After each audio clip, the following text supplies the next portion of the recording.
हाँ तो बच्चों, हम अब 16.1 स्टार्ट कर रहे हैं।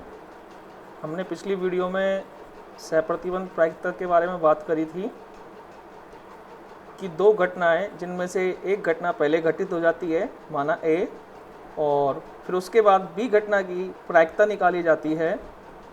तो बी घटना की प्रायिकता को सहप्रतिबंध प्रायिकता कहते हैं, जिसका संकेत पी बी अपॉन ए बराबर होता है, पी बी अपॉन ए होता है, जिसका formula P A intersection B upon P A, जो नीचे है वही नीचे आएगा। ठीक है, तो उससे संबंधित हम 16.1 प्रश्नावली स्टार्ट कर रहे हैं। इसका पहला सवाल है, यदि पी ए बराबर 7/13, पी बी बराबर 9/13 और पी ए इंटरसेक्शन बी बराबर 4/13 हो तो पी ए अपॉन बी ज्ञात करो। तो जैसे कि हम जानते हैं कि पी ए अपॉन बी बराबर का जो फॉर्मूला है पी ए इंटरसेक्शन बी बराबर पी बी। तो ध्यान दीजिए इस फॉर्मूले में कि बी जहाँ नीचे है वहीं फॉर्मूले में भी पी बी नीचे आ रहा है। ठीक है, अब हम मान रखते हैं ए इंटरसेक्शन बी का मान 4/13 और बी का मान 9/13। तो आंसर आ चुका है 4/9। इसी प्रकार क्वेश्चन नंबर दूसरा है, जिसमें भी हमें ए अपॉन बी निकालना है। बी हमें दिया हुआ है और ए इंटरसेक्शन बी भी हमें दिया हुआ है। अब क्वेश्चन नंबर 3 पर बात करते हैं।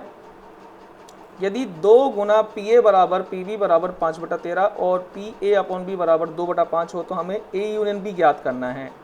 ठीक है, सबसे पहले हमें जो ज्ञात करना है ए यूनियन बी, हमें उसके बारे में नॉलेज होनी चाहिए कि ए यूनियन बी का फॉर्मूला क्या होता है। तो ध्यान दीजिए, ए यूनियन बी का जो फॉर्मूला होता है, जहां मेरी अंगुली जा रही है, P A plus P B minus P A intersection B होता है। ठीक है, हमें क्वेश्चन के अंदर ए दिया हुआ है, बी दिया हुआ है, लेकिन ए इंटरसेक्शन बी हमें क्वेश्चन के अंदर कहीं भी नहीं दिया हुआ है। तो हमारी प्राथमिकता है कि जो हमें दिया हुआ है उनसे हमें पहले ए इंटरसेक्शन बी निकालना है। तो जो दिया हुआ है हम उसको लेके चलते हैं। 2 पी ए बराबर पी बी बराबर 5/13। तो यहाँ से 2 का हमने भाग लगा दिया, तो पी ए बराबर आ गया 5/26, पी बी बराबर आ गया 5/13।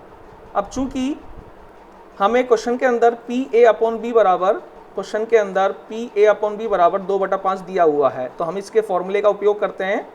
तो चूंकि पी ए अपॉन बी बराबर पी ए इंटरसेक्शन बी बटा में पी बी होता है। ठीक है, तो यहाँ हमारे पास ए अपॉन बी का मान भी है और पी बी का मान भी है, तो अननोन हमें ए इंटरसेक्शन भी मिल रहा है यहाँ पे। तो इसलिए हम क्रॉस मल्टीप्लिकेशन का उपयोग करके ए इंटरसेक्शन बी का मान निकालेंगे। तो यहाँ पे ए इंटरसेक्शन बी का मान आ गया पी बी गुना में पी ए अपॉन बी। हम मान रख देंगे, पी बी का मान 5/13 और पी अपॉन बी का मान 2/5। तो 5 से 5 कट गया, तो यहाँ पे 2/13 आ गया। पी ए इंटरसेक्शन बी का मान 2/13 आ गया। अतः पी ए यूनियन बी बराबर P A plus P B minus A intersection B, इसमें तीनों का मान रख देंगे। आंसर आ गया 11/26। ठीक है, क्वेश्चन नंबर चौथा और पांचवा स्वयं करें, ऊपर वालों के आधार पर ही है बिल्कुल। अगर कोई प्रॉब्लम आती है तो मैथमेटिक्स प्रॉब्लम ग्रुप वाले में आप मुझे डाल सकते हैं। क्वेश्चन नंबर 6, इस पर ध्यान दीजिए। एक परिवार में 2 बच्चे हैं। यदि यह ज्ञात हो कि बच्चों में से कम एक बच्चा लड़का है, यदि यह ज्ञात हो कि बच्चों में कम से कम एक बच्चा लड़का है, तो दोनों बच्चों के लड़का होने की प्रायिकता ज्ञात कीजिए। देखो, ये प्रश्नावली सहप्रतिबंध प्रायिकता की है। तो आपने जब प्रश्नावली स्टार्ट करी थी हमने, तो मैंने आप लोगों को बताया था कि यहाँ पे 2 घटनाएं होंगी। एक घटना के बारे में हमें पहले ज्ञात होगा और दूसरी घटना के बारे में हमसे पूछा जाएगा।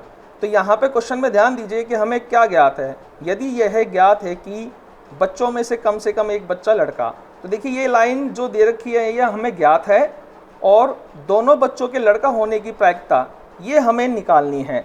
तो इसके लिए हमें क्या करना है, सबसे पहले इनको हमें प्रतिदर समष्टि निकालनी होती है, टोटल घटनाएं निकालनी होती है कि जो ये बात, एक परिवार में 2 बच्चे हैं, इससे संबंधित प्रतिदर समष्टि क्या बनेगी।